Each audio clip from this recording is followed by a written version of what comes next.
Hey friends, and welcome to today's episode where I'm bundled up in my potato sack because it is minus 25 degrees outside. Winter has finally hit where I live. And a friend of mine brought up a topic of conversation that I thought would be a good way to start the week. And it's something that I've struggled with. I don't have any clear, defined answers. It's not something I've solved. It's not an aspect of life that I feel like, yes, I've totally accomplished this. But those are usually the things that are more interesting for me to talk about anyway, because by speaking about them, it allows me to cover more ground and maybe find more answers. So I know where we're starting. I do not know where we're going to end up. So the thing that I wanted to talk to you guys today about was the whole thing where, and I feel like most people get this on some level, but there are so many things to do and not enough time to do them. So as someone who is zesty about life, there's just this like plethora of options out there of things to do. I get really curious about things really easy. I get really excited about things really easy. There's just so many fun things to learn and do. Anytime I sit down and think, what would I love to do in the next 5 years? Or what are 100 things that I would love to do sometime in this lifetime? Anytime I do lists like that, it's always like, the problem is like over generating ideas as opposed to not having enough ideas. Even something as simple as, getting my piano credentials or learning a language or things. These are all things that require a lot of focus and a lot of time and energy.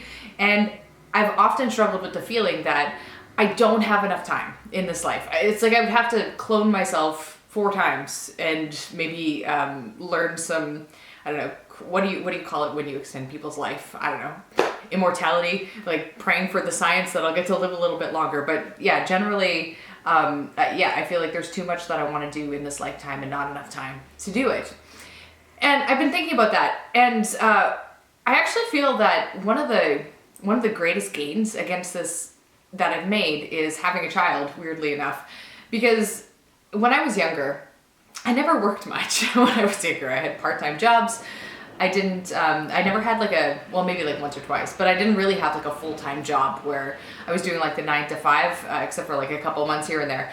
But I had a lot of time, and I did spend some of that time working on creative projects, connecting with friends, things that mattered to me. But I also wasted so much time just because I had so much of it. And then I went through phases where I would try to pack every minute of my schedule with things, because I was like, well, I want to do 4 different hobbies. So the only way that I'm going to make that work is if I pencil everything in the calendar really, really tightly. And I've gone through periods of time where I've consumed a lot of media.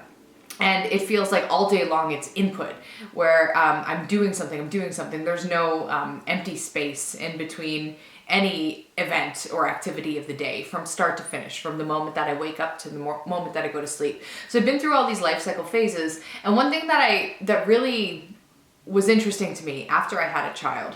So when my daughter was a baby, she didn't sleep very well unless she was right up against my body. So she napped on me, or, we'd lay down, she'd lay beside me, that kind of thing. But when she was really, really small, she needed that proximity, and she'd have really great sleeps if she had that proximity. She'd have really bad sleeps if she didn't. So as a new parent, not really knowing what to do about that, I sort of just adapted to it. And it had this interesting side benefit of giving me a lot of blank space. In contrast to the kind of tightly packed schedule that I'd experienced in the past, where it's like from the start of the day to the end of the day, it's thing, with nothing in between.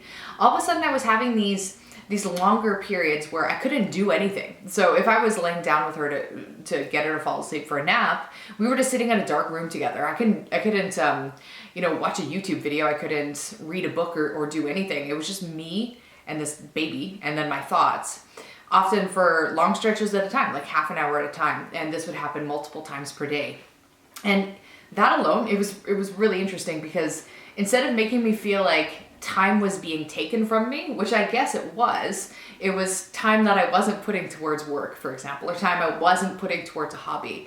But it actually felt like I was withdrawing time from a bank in some sense, because when you're constantly inputting information, you're thinking about things and you're feeling things, and that's great, but you're not necessarily processing things. And there's something magical that happens with that blank space, that processing time, just that totally unstructured mental space where you don't really direct your mind in any one direction. So it's not like my mind was making to-do lists or things like that. It was like, it just sort of floated. It was making connections. It was digesting. It was integrating. And just that alone was enough to make me feel like I had more time somehow. Because it was almost like the time I spent doing things mattered more because I was having space between periods of doing things. It was a really interesting thing how having less time made me feel like I had more time. Another example of that is, so one thing that I really like to do is have long, sprawling conversations without a time limit with like one-on-ones with people that I really like. So like friends and stuff like that. So if I have an afternoon where I have the choice of, okay, like I could do XYZ activity, which I do sometimes, or you just like sit and chat and just enjoy someone's company and not have any concern about what time it is. Like it could be a 1 hour conversation, it could be a 5 hour conversation, it really doesn't matter. Just that kind of, that openness and that ability to connect without any sort of boundary or constraint. Even though I'm like wasting time from an action-oriented perspective, it's like I'm gaining something, because being able to have that kind of conversation in the middle of the afternoon feels so abundant. It feels like, what more could I want? This is the thing that I want with my time, because I'm using my time in a way that just pleases me. I'm not using it to prove something or to do something or to accomplish something. I'm just genuinely enjoying time. And that's one way to change your relationship with time, because ultimately, if you feel like there's so much to do and I don't have enough time to do it, your perspective is in a scarcity model. So you're thinking in terms of scarcity. I do not have enough is a scarcity mindset. So by moving and shift, and that's totally subjective, right? Because everyone has the exact same experience of time, and like essentially we all have the same time. Some people might have, more spare time than others, but that doesn't seem to make a big difference in terms of what people are able to accomplish. Like there are obvious examples of people who say work 3 jobs and still manage to, like write that music album or whatever. And then there's people who have all the time in the world, like my past self, and I never did anything with it. Like I never had anything to show for it. So the amount of spare time you have doesn't really seem to correlate to how abundant you feel with that time. It's totally subjective. It's in your head. So you have the choice of what kind of relationship you want to have with time.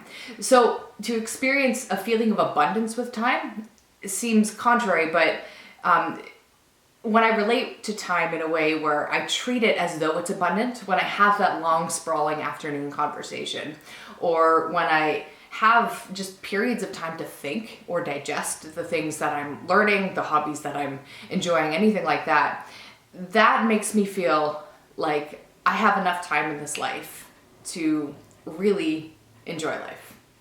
And that's what I want to talk about today. I'll catch you guys tomorrow.